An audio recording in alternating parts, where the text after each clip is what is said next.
Hello friend, नमस्कार। एक बार पुनः आपका हमारे चैनल ITI MCQ एक्सपर्ट में हार्दिक स्वागत है।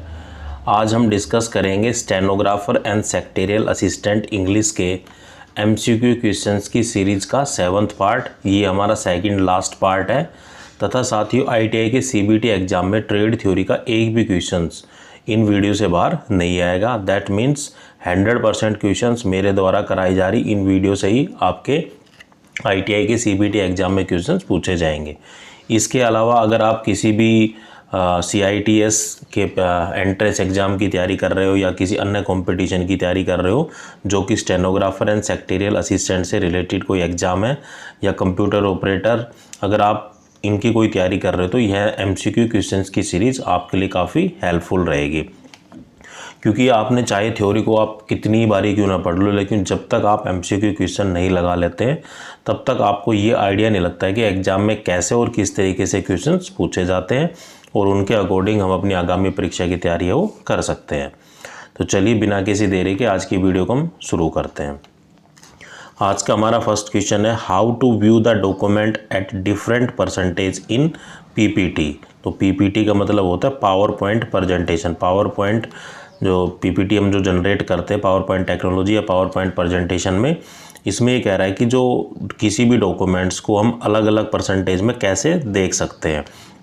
तो एक क्या होता है कि जूम स्लाइडर होता है। जूम स्लाइडर में क्या होता है कि जैसे ही हम किसी चीज़ को जूम इन करते हैं तो वो छोटे साइज़ में हो जाती, मतलब परसेंटेज है वो कम हो जाती। जूम आउट का मतलब ये होता है किसी भी छोटी चीज़ को बड़े रूप में करना। तो जूम इन मतलब छोटा साइज़ करना, परसेंटेज को घटाना। जूम आउट मतलब परसेंटेज को बढ़ाना। तो ये जो ऑप्शन हमें मिलता है परसेंटेज को चेंज करने का, ये ऑप्शन हमें मिलता है use in the zoom slider. Use zoom slider in the option of PPT। जो ऊपर का जो टैब होता है उसके अंदर ये ऑप्शन हमें मिलता है। तो right answer is option D.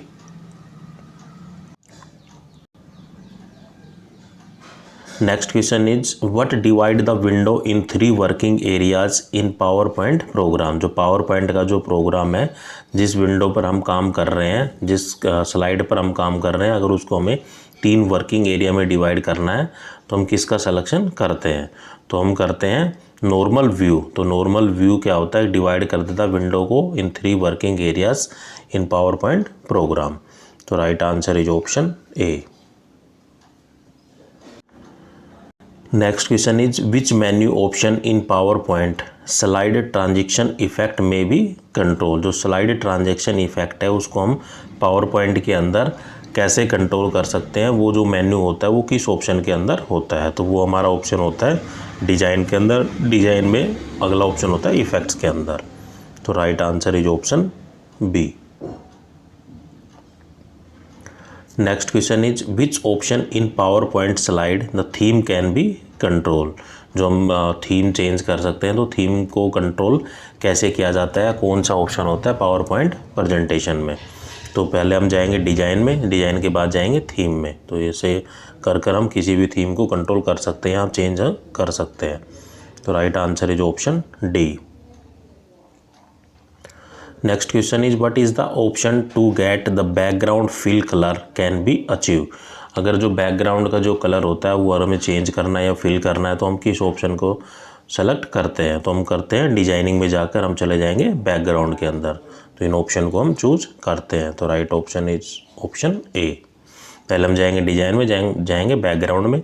Background में जाकर हम किसी भी जो पीछे की जो स्क्रीन होती है बैकग्राउंड होती है उसको हम कलर को चेंज कर सकते हैं। तो right option is option A. Next question is what is filing. Filing क्या होता है? किसी भी डॉक्यूमेंट्स को अगर हमें सुरक्षित रखना है तो उसके लिए हम क्या करते हैं? फाइलिंग करते हैं। तो प्रिजर्व द डॉक्यूमेंट सेंड और receive for ready for the reference. मतलब जो डॉक्यूमेंट्स मान लो कि किसी ऑफिस में है तो क्या हमारे डॉक्यूमेंट्स कोई डॉक्यूमेंट्स हमें रिसीव हुआ, जो प्राप्त हुआ, और कोई डॉक्यूमेंट्स हमने दूसरे ऑफिस में भेजा, उसका एक रिकॉर्ड रखना, उसको सुरक्षित, उस रिकॉर्ड को सुरक्षित रखना या प्रिजर्व रखना, ये कहलाता है फाइलिंग। तो right option is answer is option C. Next question is what is the disadvantage of geographical classification. Geographical classification का अवगुण क्या है? तो जियोग्राफिकल नॉलेज इज मस्ट, जो जियोग्राफिकल का ज्ञान होना ये आवश्यक है, ये एक इसकी डिसएडवांटेज है। तो right option is answer A. Next question is what is correct. तो 4 ऑप्शन दिए गए हैं, 4 ऑप्शन में से हमें ये बताना है कि जो कौन सा ऑप्शन है वो करेक्ट है। तो without filing the letter require immediate attention can not be dispose of.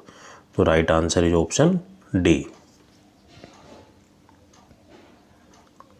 Next question is why is filing necessary. तो किसी भी डॉक्यूमेंट्स को फाइलिंग करना क्यों आवश्यक होता है। For the systematic preservation of the documents for the future use. ऐसा होता है कोई डॉक्यूमेंट्स हमारे ऑफिस में आया, उसको रिकॉर्ड रखा, अगर हमें दोबारा उसकी ज़रूरत पड़ती है तो हम पर्टिकुलर फाइल में जाकर उस डॉक्यूमेंट्स को निकाल कर दे सकते हैं कभी भी फ्यूचर में अगर रिक्वायरमेंट होती है। तो इससे क्या है कि अगर फाइलिंग हमने अच्छे से की हुई है तो डॉक्यूमेंट्स को सर्च करने में हमारा जो टाइम है वो कम लगेगा। हमें पता है कि हम जो हमारा डॉक्यूमेंट्स है वो किस फाइल के अंदर रखा हो, तो हम उसी फाइल को उठाएंगे और पर्टिकुलर डॉक्यूमेंट्स को जहाँ हमें भेजना है भेज देंगे। अगर कोई हमें रिसीव किया है तो उस रिसीव डॉक्यूमेंट्स को हम फाइल उसी फाइल के अंदर पर्टिकुलर फाइल के अंदर लगा देंगे। तो इसलिए फाइलिंग बहुत ही आवश्यक होती है। अगर हमने किसी भी डॉक्यूमेंट्स को फाइलिंग नहीं किया, हम ऐसे ही एक के ऊपर एक कागज़ रखते जा रहे हैं, अगर फ्यूचर में हमें किसी एक डॉक्यूमेंट्स की ज़रूरत पड़ती है तो हम उस डॉक्यूमेंट्स को खोजने में हो सकता है घंटों लगा दे या दिन लगा दे। तो इससे क्या है कि हमारा टाइम भी ख़राब होगा और हमारी एफिशिएंसी भी डाउन होगी। तो इसलिए अलग अलग डॉक्यूमेंट्स के लिए अलग अलग फाइलिंग यूज़ की जाती है। तो right answer is option B for the systematic preservation of the documents for the future use. Next question is what is the essential characteristics of a good filing system. तो good filing मतलब अच्छी filing करना क्या उसका गुण या essential होता है। तो it should be easy located when needed for the reference. जैसा कि मैं आपको पहले ही समझा चुका हूँ कि किसी भी फाइलिंग को अगर हम सिस्टमेटिक रखते हैं ढूंढने में कम समय लगेगा और हमें लोकेशन भी पता रहेगी कि हमारी जो फाइल है वो कहाँ रखी हुई है। तो ये कहलाता है गुड फाइलिंग सिस्टम। इसकी ये कैरेक्टरिस्टिक्स है जो कि आवश्यक होती है। तो करेक्ट आंसर इज ऑप्शन ए, मतलब किसी भी पर्टिकुलर फाइल की एक लोकेशन हो, तब भी हमें ज़रूरत पड़े तो हम वहीं जाएं और उस फाइल को उठाएं और जो हमें काम करना है करें। इससे क्या है कि हमारा टाइम बचेगा। तो इसको हम बोलते हैं good filing system. Next question is what do you mean by the chronological filing. Chronological filing से आप क्या समझते हैं। In this system the filing are maintain in the order of the time के अकॉर्डिंग, या ऐसा भी हो सकता है किसी भी फाइलिंग को हम अल्फ़ाबेटिकल भी अगर अरेंज करते हैं तो वो भी क्रोनोलॉजिकल फाइलिंग ही कहलाता है।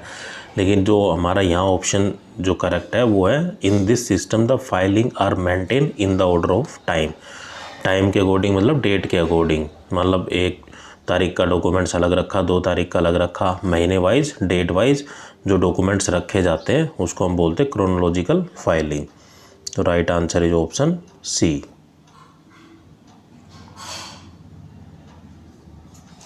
Next question is what is true of the alphabetical filing.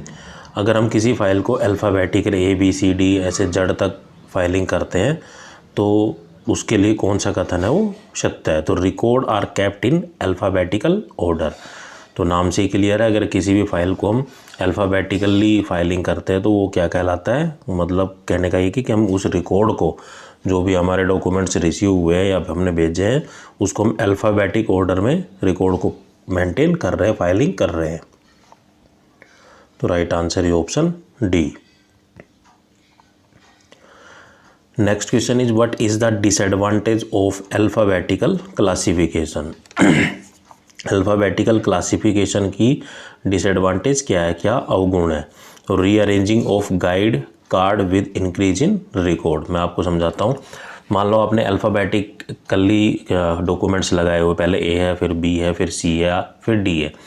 अगर आपको सपोज करो कि C डॉक्यूमेंट्स निकालना है तो आप क्या करोगे, पहले A को निकालोगे, फिर B को निकालोगे, फिर C को निकालोगे, फिर क्या करोगे उल्टा B को लगाओगे, फिर A को लगाओगे।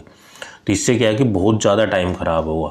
अगर हो सकता है आपको ज़रूरत पड़ जाए कि हमें X डॉक्यूमेंट्स को पर्टिकुलर को निकालना है तो आप क्या करोगे, A से जब X तक जाओगे उस डॉक्यूमेंट्स को पहले निकालोगे, फिर जो एक्स से हमें जो डॉक्यूमेंट चाहिए वो निकाल लेंगे और फिर दोबारा प्लेस करेंगे। उससे क्या है कि बहुत ज़्यादा टाइम ख़राब होगा। तो rearranging of guide card with increase in record. तो right answer is option B.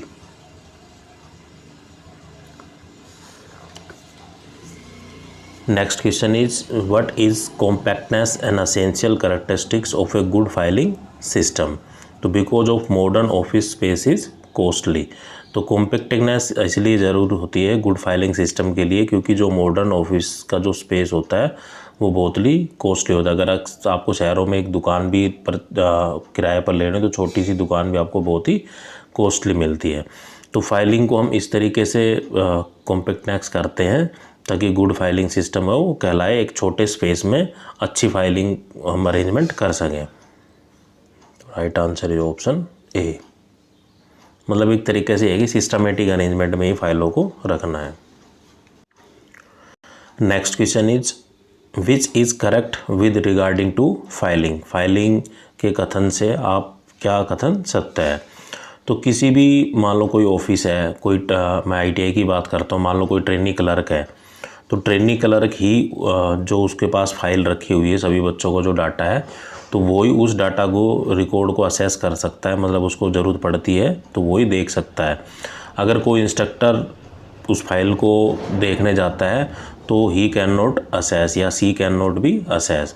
उससे क्या है कि उसको परमिशन लेनी पड़ेगी क्लर्क बाबू से, क्योंकि वो फाइलिंग है वो उसके द्वारा की गई है। ऑथराइज पर्सन केवल जो ट्रेनी क्लर्क है वही है अगर आपको देखनी है तो, otherwise you can not access. तो the authorise staff alone should access the filing. तो जिसको जो काम दिया गया है केवल अगर उसने जो फाइल बनाई तो वही उस फाइलों को देख सकता है या असेस कर सकता है या काम के लिए यूज में ले सकता है, और बाकी कुछ दूसरी चीज़ को कोई नहीं छेड़ सकता। मान लो सपोज करो आपने कोई आपके पास लैपटॉप है, अगर आपने उसमें पासवर्ड लगाए हुए हैं तो इसका मतलब आप ही उसको असेस कर सकते हो क्योंकि आपके पास ही उसका पासवर्ड है। अगर एक ऐसा PC है, कॉमन PC है, तो सबको पासवर्ड पता है तो इसका मतलब सभी लोग उस PC को असेस कर सकते हैं। तो राइट आंसर इज ऑप्शन ए।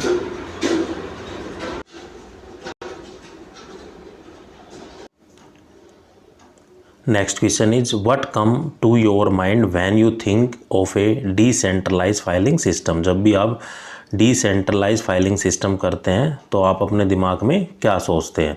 तो does not require the full timing staff. तो हमें फुल टाइमिंग स्टाफ के लिए आवश्यकता नहीं होती है डिसेंट्रलाइज फाइलिंग सिस्टम के लिए। तो right answer is option D. Next question is what are the requirements of good secretary.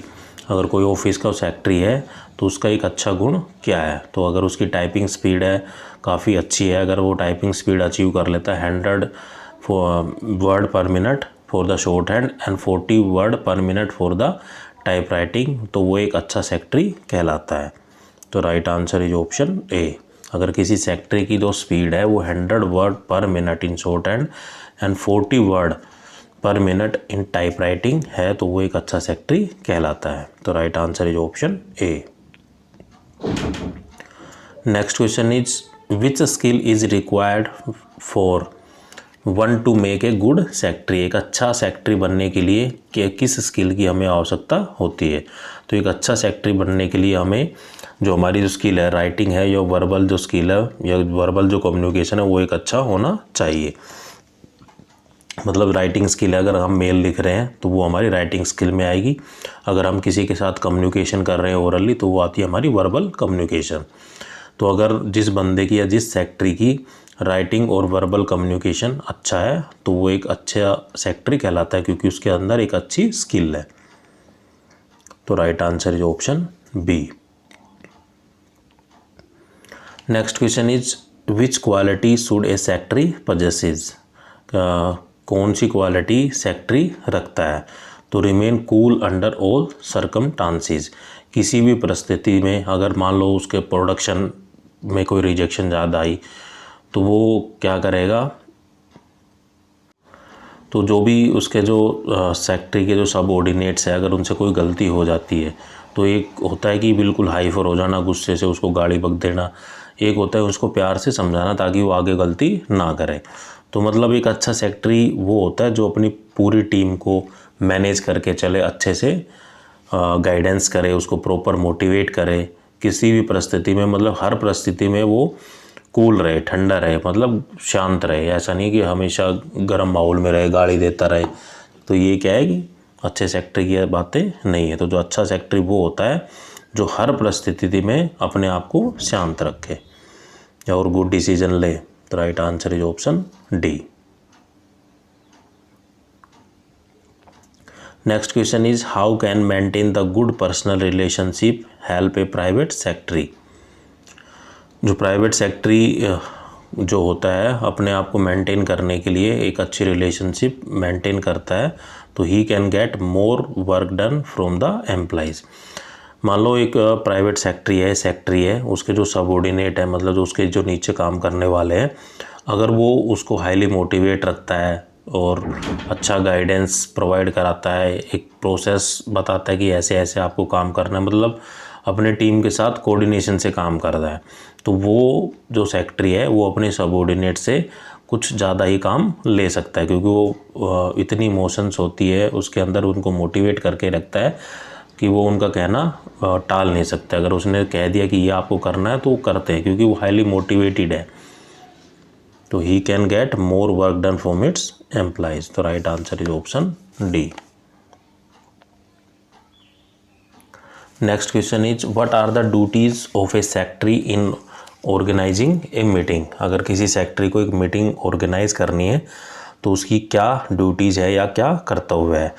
तो उसका जो मेन सेक्रेटरी अगर कोई भी मीटिंग ऑर्गेनाइज करता है तो उसकी ड्यूटी ये है, prepare the agenda and minutes and express the vote to the thanks. अगर कोई भी मीटिंग करनी है तो सबसे पहले वो एजेंडा को तैयार करेगा कि जो मीटिंग होगी वो किस टॉपिक पर होगी, और उसके MOM बनाएगा, जो मिनट्स ऑफ मीटिंग में क्या डिस्कस हुआ है, और अगर किसी डिसीजन पे उसको ज़रूरत पड़ती है वोटिंग कराने की तो वो वोटिंग कराता है। तो ये एक ड्यूटीज होती है सेक्रेटरी की जब भी कोई किसी भी मीटिंग को ऑर्गेनाइज करता है। तो right answer is option D. Next question is what are the duties of secretary general. Secretary general के क्या कर्तव्य होते हैं। तो to conduct a business in house and parliamentary committee. तो right answer is option D. Next question is which option is correct for a private secretary. जो private secretary के लिए कौन सा कथन सत्य है। तो he perform the work of stenographer and assistant. तो right answer is option C. Next question is which secretary is elected. जो कौन सा सेक्रेटरी होता है वो इलेक्टेड होता है या उसको जो चुनाव से इलेक्ट किया जाता है, तो वो होता है सेक्रेटरी ऑफ कॉरपोरेट सोसाइटी। तो कॉरपोरेट सोसाइटी के जो सेक्रेटरी होते हैं उसके लिए इलेक्शन होता है, वो उनको इलेक्ट किया जाता है। Right answer is option B. Next question is which of the secretaries act as a pivot between shareholder and the management. तो कौन सा सेक्रेटरी एज ए पाइवट कार्य करता है between the shareholders and the management. तो ये होता है कंपनी सेक्रेटरी। तो right answer is option C. Next question is which skill is not a pre requested for the secretary. तो कौन सी जो स्किल है वो आरंभ में आवश्यक नहीं होती है किसी भी सेक्रेटरी के लिए। तो knowledge of stencil and duplicating. तो right answer is option D. Next question is how can a secretary get more work done from the employ.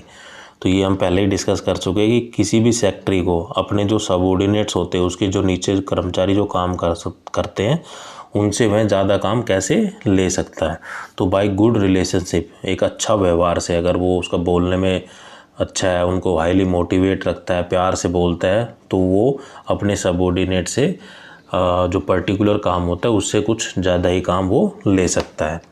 अगर कोई ऐसा मैनेजर है या कोई भी ऐसा सेक्रेटरी है जो हर बात पे गुस्सा करता है, तो उससे क्या है, उसके सबऑर्डिनेट भी चिढ़ने लग जाते हैं और वो काम नहीं करके देते। तो एक गुड अच्छा रिलेशनशिप अगर हम रखते हैं, प्यार से बोलते हैं, तो हम अपने सबऑर्डिनेट से ज़्यादा काम ले सकते हैं। तो right answer is option B. Next question is what is the advantage of centralize filing system. जो सेंट्रलाइज फाइलिंग सिस्टम होता है उसका एक एडवांटेज या गुण क्या है। तो effective use of equipment, supplies and space. तो ज़्यादा से ज़्यादा हम किसी भी इक्विपमेंट को यूज करें, उस सप्लाइज एंड स्पेस का यूज करते हैं, तो वो कहलाता है सेंट्रलाइज फाइलिंग सिस्टम। तो right answer is option B. Next question is what is the disadvantage of centralize filing system. Centralize filing system की डिसएडवांटेज या अवगुण क्या है। तो रिक्वायर्ड फुल स्टाफ या फुल टाइम स्टाफिंग। तो राइट आंसर इज ऑप्शन सी।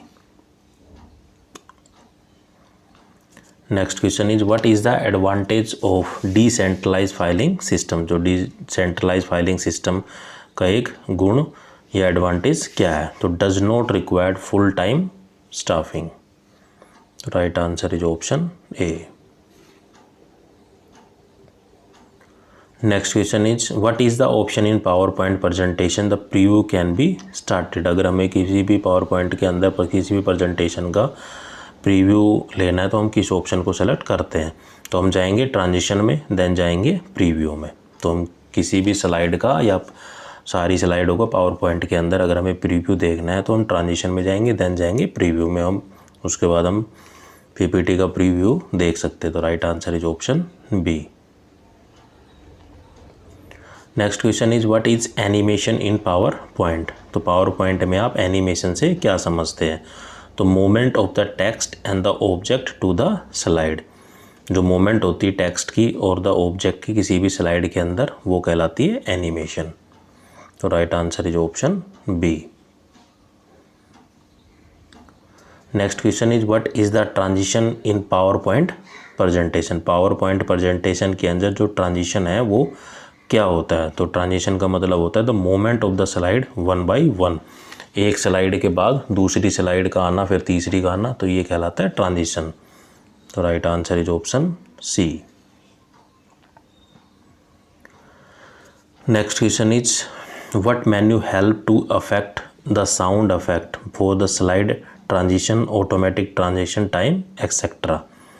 तो कौन सा मेन्यू है जो साउंड इफेक्ट को, जो ट्रांजिशन करते हैं स्लाइड का या ऑटोमेटिक ट्रांजिशन जो हमें डाल दिया कि मान लो एक स्लाइड है वो 5 सेकंड के बाद दूसरी स्लाइड आएगी, फिर 5 सेकंड के बाद तीसरी स्लाइड आएगी, तो उसका जो साउंड इफेक्ट है वो हमें किस मेन्यू के अंदर मिलता है। तो जो साउंड इफेक्ट है वो हमें मिलता है, सबसे पहले हम जाएंगे ट्रांजिशन में, देन जाएंगे हम टाइमिंग में। तो एक स्लाइड से दूसरी स्लाइड आने के बीच का जो टाइम होता है वो हम टाइम सेट कर सकते हैं ट्रांजिशन में जाके और फिर टाइमिंग पे जाके। Next question is what is the option to display only selected slide. किसी भी स्लाइड को अगर सेलेक्टेड करना हो, मान लो 10 नंबर स्लाइड को अगर हमें डिस्प्ले करना है तो हम कैसे सेलेक्ट करते हैं। तो सबसे पहले हम जाएंगे slide show, then custom slide show. तो उस पर जाकर अगर हमें 10 नंबर स्लाइड को खोलना है तो सबसे पहले हम क्या खोलेंगे, स्लाइड शो करेंगे, फिर हम डाल देंगे, कस्टमाइज कर देंगे कि 10 नंबर हमें स्लाइड शो चाहिए, तो उसको हम बोलते हैं कस्टम स्लाइड शो। तो right answer is option B. Next question is which menu is to be use to set up the slide show. Slide show को चलाने के लिए हम किस मेन्यू को सेलेक्ट करते हैं। तो स्लाइड शो में जाएंगे, देन सेटअप में जाएंगे। तो right answer is option B.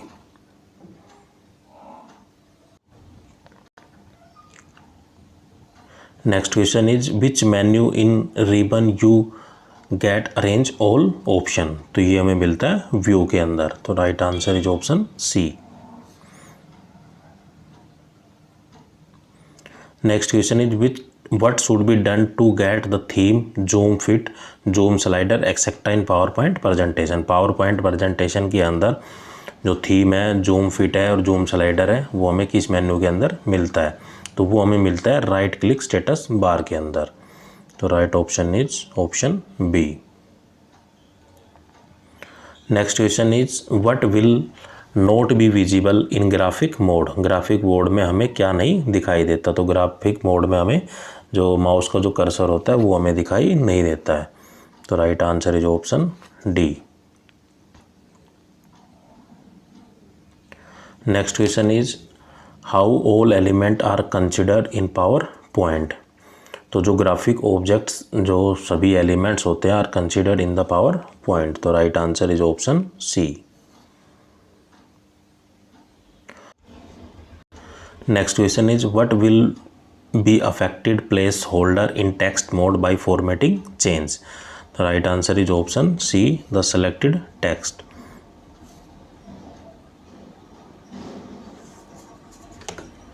Next question is when the cursor is moved over the graphic, what happen to the cursor?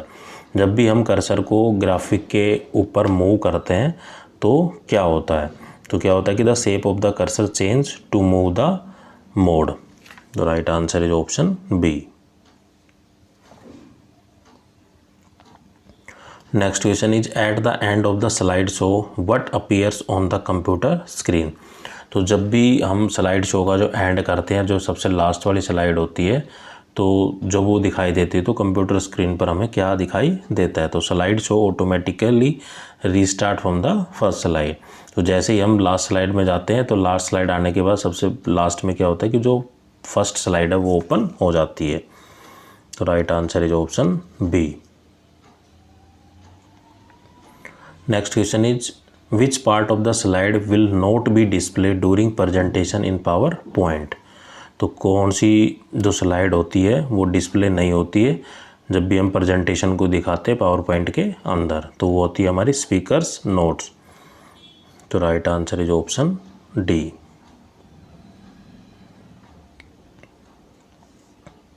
Next question is which key in the keyboard will end the slide show at any time.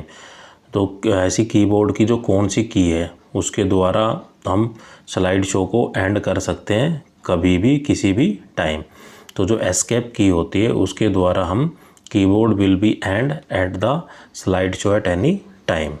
तो right answer is option D. Next question is what is the material management. Material management क्या है? तो material management is a complete cycle of material flow for the production. The right answer is option A. Next question is which one is not an activity of material management। तो material management की कौन सी एक activity नहीं है? तो जो cash handling is not an activity of the material management. तो right answer is option D. Next question is what is the primary object of material management. जो मटेरियल मैनेजमेंट का जो प्राथमिक उद्देश्य है या ऑब्जेक्ट है वो क्या है? तो maintain the continuity supply of the material is the primary object of the material management. तो right answer is option A. Next question is what is the who is the in charge of sale finishing good. जो sale finishing good का जो in charge होता है वो क्या कहलाता है? तो वो कहलाता है सेल मैनेजर। तो sale manager is the in charge of sale of finish good. जो प्रोडक्ट हमारे जो तैयार हो गए उनको बेचने का जो जिम्मा होता है वो किसके होता है? वो होता है सेल्स मैनेजर के जिम्मा। तो right answer is option C. Next question is which one is the domain name extension for the general public. तो जो आम पब्लिक के लिए या जो एक्सटेंशन होता है या डोमेन नेम का वो क्या होता है? तो सभी लोगों के लिए जो एक्सटेंशन होता है वो होता है .com। तो right answer is option A. Next question is what does the email stand for. Email से आप क्या समझते हैं? मतलब what is the full form of email. तो ईमेल से हम समझते हैं इलेक्ट्रॉनिक मेल। तो right answer is option C. Next question is which one is email default. तो ईमेल डिफ़ॉल्ट है वो कौन सा है? तो ईमेल डिफ़ॉल्ट जब भी हम ईमेल को खोलते हैं तो सबसे पहले हमें जो क्या खुल के हमें दिखाई देता है? तो सबसे पहले हमें दिखाई देता है इनबॉक्स। जब भी हम ईमेल को खोलते हैं तो सबसे पहले हमें इनबॉक्स से वो दिखाई देता है। तो right answer is option A. Next question is what is required to send an email in addition to the internet connection PC. तो अगर हमें किस पीसी के द्वारा एक इंटरनेट कनेक्शन दिया गया है उसको अगर हमें ईमेल सेंड करनी है तो हमें किस चीज़ की आवश्यकता होगी? तो ईमेल को सेंड करने के लिए हमारे ईमेल पर एक अकाउंट होना चाहिए। तो an email account is required to send an email in addition to the internet connection to the PC, एक इंटरनेट कनेक्शन होना चाहिए और ईमेल या जीमेल के ऊपर एक हमारा अकाउंट होना चाहिए कि अगर हमें किसी ईमेल को भेजना हो। तो right answer is option D. Next question is what is the full form of www। www से आप क्या समझते हैं या इसकी फुल फॉर्म है वो क्या होती है। तो www stand for world wide web. तो right answer is option B. Next question is what are the reserve domain name extension for the government. तो किसी जैसे कि आपने देखा होगा कि कोई भी जब हम गवर्नमेंट साइट पर हम मूव करते हैं या हम गवर्नमेंट साइट को जब भी ओपन करते हैं तो उसके लास्ट में क्या होता है कि .gov होता है। तो आप अंडरस्टूड कर समझ सकते हैं कि वो एक गवर्नमेंट साइट है। तो .gov is the domain name या एक्सटेंशन फॉर द गवर्नमेंट। तो right answer is option A. Next question is what are the sequence to send an email. Email को सेंड करने के लिए क्या सीक्वेंस है। तो जब भी अगर हमें ईमेल को हमें सेंड करना है तो सबसे पहले हम गूगल को ओपन करेंगे, फिर जीमेल को ओपन करेंगे, आईडी पासवर्ड डाल लेंगे। जब भी हमें कोई ईमेल को सेंड करना है तो सबसे पहले हम किस पर क्लिक करते हैं, हम करते हैं कंपोज के ऊपर। तो कंपोज को जैसे ही हम ऑप्शन सेलेक्ट करते हैं जहाँ ईमेल आईडी वो मांगेगा जहाँ हमें डॉक्यूमेंट्स को सेंड करना है, सब्जेक्ट डालेंगे और कंटेंट डालेंगे, कोई अटैचमेंट है तो अटैचमेंट डाल देंगे। तो right answer is option C, click on the compose. Next question is which search engine hold the first place from among the list. जो सर्च इंजन है वो सबसे पहले क्या होल्ड करता है किसी भी लिस्ट से। तो जो option C is the right answer. तो गूगल क्या एक सर्च इंजन है। Next question is how to make the payment for the online ticket booking. तो जब भी हम ऑनलाइन टिकट बुकिंग करते हैं तो किस पेमेंट के माध्यम को हम सेलेक्ट करते हैं या कैसे करते हैं। तो make the electronic payment for the online ticket booking. तो right answer is option D. Next question is what is the process called that aims to review and identify the threatening virus and the programs. तो ये कहलाता है हमारा programming. तो programming is the process that aims to review and identify the threatening virus and the programs. तो right answer is option C. Next question is which icon arrow mark is use to forward an email from the your inbox. तो जब भी हमें अपने inbox से किसी भी email को सेंड करना हो या फॉरवर्ड करना हो तो किस आइकन का हम सेलेक्ट करते हैं। तो ये जो चार ऑप्शन दिए गए हैं उनमें से जो राइट ऑप्शन है वो है option C, the right arrow mark. Right option is option C. मैं आपको दिखा देता हूँ किस तरह का एरो है। ये जो एरो है ये। Next question is what is called the medium for send and receive the message during the internet. Internet के द्वारा डॉक्यूमेंट्स को भेजना और रिसीव करना, ये जो प्रोसेस हो रही है वो किसके द्वारा हो रही है। ये हो रही है हमारी ईमेल के द्वारा by using the internet connection. Internet connection की भी हमें आवश्यकता होती है। तो right answer is option D. तो ईमेल के द्वारा हम किसी भी डॉक्यूमेंट्स को एक स्थान से दूसरे स्थान पर भेज सकते हैं और रिसीव कर सकते हैं। तो साथियों आज के लिए हम इतने क्वेश्चंस रखते हैं, बाकी देखेंगे हम नेक्स्ट वीडियो में। आपको मेरा वीडियो कैसा लगा कमेंट करके ज़रूर बताइए और आप पहली बार मेरे चैनल पे आए तो प्लीज़ मेरे चैनल को सब्सक्राइब करें। थैंक यू दोस्तों।